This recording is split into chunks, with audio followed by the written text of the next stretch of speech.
So, far from atmospheric physics, how many of you have a money budget to track your income and expenses?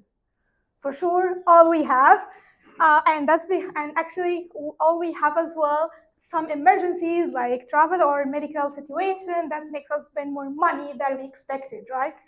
So actually, the Earth has the same thing, but instead of money, it has energy budget, and it's on emergencies for sure.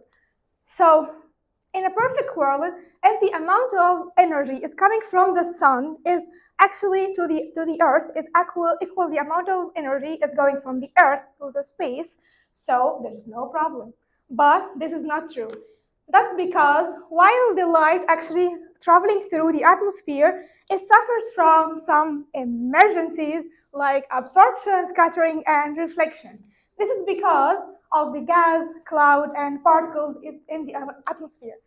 So, imagine yourself right now in a plane, and you just look outside from the window to see how much the cloud is. So, you would say it's just a clean, big cloud. Actually, that's not true or accurate. That's because this big cloud, it has millions of water droplets. Each one of them has tiny particles. It is called aerosol. These aerosols can be from different sources like desert, ocean. I'm interested the one is coming from wildfire or burning fuel. Black carbon is a good absorbing material.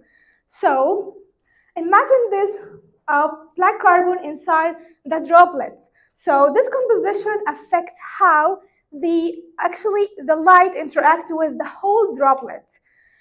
Right now, this affects our climate. Here is my research. I'm interested to simulate the black carbon and these droplets in different cases to see how much absorb and scatter the light.